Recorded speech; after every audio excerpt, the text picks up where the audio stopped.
आभा सिंह जी। राधे राधे गुरुदेव। गुरुदेव भगवान आपके चरणों में अनंत कोटि प्रणाम। राधे राधे गुरुदेव।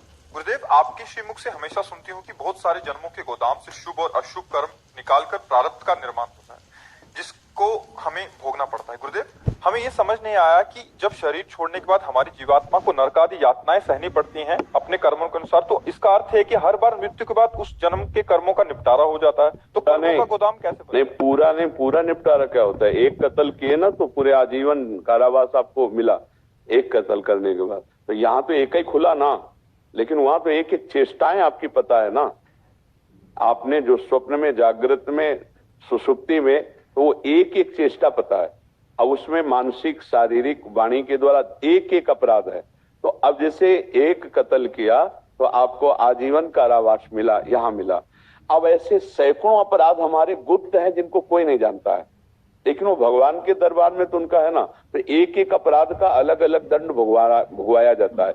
कुछ ऐसे अपराध होते हैं कि जो ऐसे छोटे मोटे अपराध, तो उनमें जैसे है हमारा एक्सीडेंट हो गया, हाथ टूट गया, पैर टूट गया, ये साधारण पापों को, वहां असाधारण पापों का होता है। भारी नर्क में भारी पापों का भोग भोगाया जाता है। जो थोड़े मोटे पाप होते हैं उनसे मिलाकर के फिमानो दे दिया जाता है। तो थोड़े थोड़े, अच्छा किसी किसी को देखो कि भयानक पीड़ा युक्त शरीर की पूरे जीवन निकल जाता है भयानक पीड़ा होते हुए।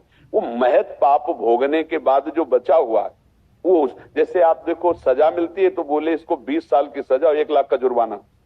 जब सजा दे दी तो जुर्माना काहे को दिया? विधान है। सजा हुई नरक में और जुर्माने में ये पॉइंट, जब मनुष्य शरीर दिया गया तो रख दिया गया 20 साल में एक्सीडेंट होगा, पैर टूट जाएगा, ये उसका हिसाब हो। हमारे भगवान के न्याय में इतनी भी चूक नहीं है। आप ये पक्का समझ, किसका प्रश्न है? हाँ, इतनी भी चूक नहीं है। और पूरे जीवन में आपने एक पाप नहीं, लाखों पाप किए हैं जिनका आपको ज्ञान है और ज्ञान भी नहीं है।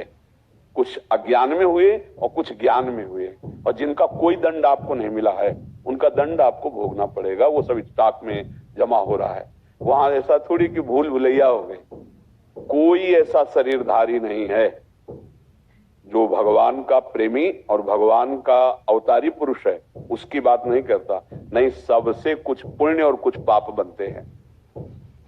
कुछ पाप होते, जैसे हमने किसी को अभी छेड़ा और खुल गया तो उसकी सजा होगी। किसी माई बहन को छेड़ा, ऐसा लाखों बार हो चुका है लेकिन खुला नहीं है, तो वो एक बार हमारा केस कोई खुल गया तो उसकी सजा क्या होगी? बोले नाबालिग के साथ ऐसा किया, बोले फांसी की सजा। लेकिन ऐसा 50 बार अपराध किया जो नहीं खुला है, अब वो दंड, वो तो मिलेगा ना दंड। बोले भगवान के दरबार में न्याय, ये क्या न्याय? हमने तो कोई गलती नहीं की, जैसे बिना किसी गलती के दंड मिल रहा है। तो तुमने वो गलती की है जो कोई नहीं जानता है, वो दंड कर्म आकर के अब इस रूप में दंड देगा जा, तुम्हारी कोई गलती नहीं, वहां फंस जाओगे और वहां तुम्हें पीड़ा सहनी पड़ेगी। अवश्य में भोक्तव्यम कृतम कर्म शुभाशुभम। तो अगर इसी जन्म का देखो, बचपन से अभी तक, और ईमानदारी से जितना ध्यान है उतने को देखो, क्या उन चेष्टाओं का दंड नहीं है क्या? तो क्या वो फिर चली गई क्या? खुली नहीं है। हम हो, आप हो, ईमानदारी से, सच्चाई से देखो। सीधा वृंदावन में बैठे हो, इतनी गलतियां हुई हैं कि अगर आपके सामने न्यायाधीश बनाकर आपको बैठाला जाए कि आपको इनका, तो आप कहोगे अच्छा मैं अपराध है, दंड मिलना चाहिए, मुझे मिलना चाहिए। अगर सच्चे हृदय के हो तो स्वीकार कर लोगे। हमारे भगवान कितने कृपालु हैं, इसके बाद भी अवसर दिया है आपको, अब भी भजन कर लो, अब भी उनको नष्ट कर सकते हो जो इसी जन्म में हुए हैं। और भजन के द्वारा तो पूरे गोदाम पे आग लगा सकते हैं। हम तो हम स्वर पापेभ्यो मोक्षयिष्यामि मा शुचा, यही समझाने के लिए तो सत्संग हो रहा है कि ये जन्म तुम व्यर्थ मत जाने दो, अब अपना काम बना लो। लेकिन यहाँ काम बनाने की जगह और बिगाड़ते चले जा रहे हैं, स्टॉक पर स्टॉक रखते चले जा रहे हो। बड़े खुशी की कोई नहीं जानता है भैया, यहाँ कोई जानने ना जानने का मतलब नहीं। जिसको जानना है वो निर्णायक तुम्हारी एक एक बात को जान रहा है। भजन करो, कर्मों को भोग लो और कर्मों को भस्म कर दो, ये मुक्त होने का अवसर है। और अगर इसी में हम नए नए कर्म, पाप कर्म करते रहे तो ये जो अवसर मिला है इसका लाभ नहीं मिल पाएगा। हिसाब किताब में 1 सेकंड की भी चूक नहीं है, पक्का समझ। 1 सेकंड भी जो तुम कर रहे हो उसका फल तुम्हें मिलेगा। यहाँ तुम आए हो तो जब से आपकी सुधि हुई तब से मृत्यु तक का पूरा हिसाब होगा। अब कुछ ऐसे हैं जो केस फंस जाते हैं, हम दंड भोग लेते हैं, और कुछ ऐसे उसमें हैं कि हजारों केस दबे हुए हैं, तो यहां भी भोगो, नरक भी भोगो, अगले जन्म में भी भोगो, उसका हिसाब है। जैसे नहीं, अब जब 20 साल की उसको कैद दे दी तो जुर्माने की जरूरत क्या है, तो दिया जाता है ना जुर्माना, 50,000 जुर्माना, 1 लाख जुर्माना।